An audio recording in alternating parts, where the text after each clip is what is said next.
नमस्कार बंधुगण, रमू स्पीक्स को पुनः थे स्वागत। रेस यूनिट डे विश्व भाईचारा और एकतार दिन आज होची ए वर्षर जून 8 तारिख।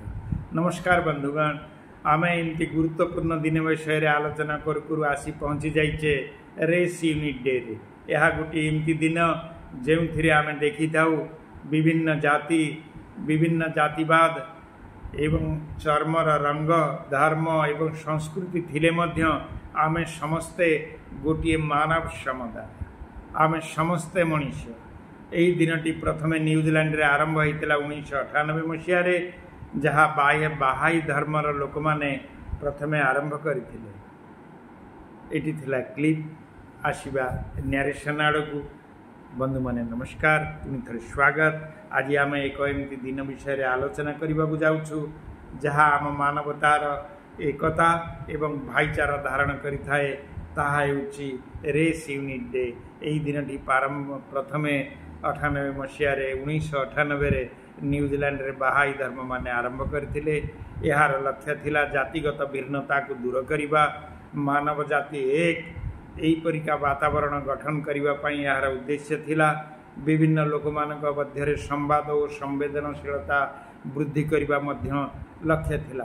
आज जोठी देखा मिलूँ जातिवाद भिन्नता एवं परस्पर प्रति हिंसाभाव सेठी रेस यूनिट डे रो आवश्यकता निश्चित भाव में अच्छी। यह आमको मन पकाए आमे एक गोटे लोक ए विश्व ए मानवता मध्य गोटे एवं भावंतु इमतिया गोटे जिनस ये स्कूल अच्छी जो जाति अच्छी जो धर्म अच्छी जो भाषा अच्छी जो रूप अच्छी किंतु ये समस्ते भिन्न। किंतु शिशु माने एकाटे खेलुचंती हसुचंती परस्पर को शिखुचंती से हसी हसी असली रेस रे से माने गोटे रेस रे अछंती।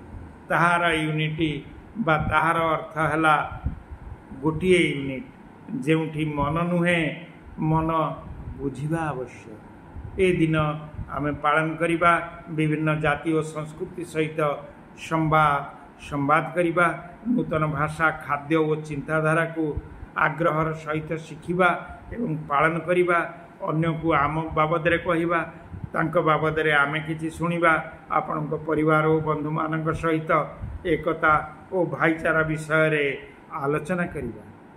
जाति नुहे यह हेउची मनुष्य, रूप नुहे यह हेउची हृदय, यह ही हेउची एकतार सत्य अर्थ। आज दिन पाई यही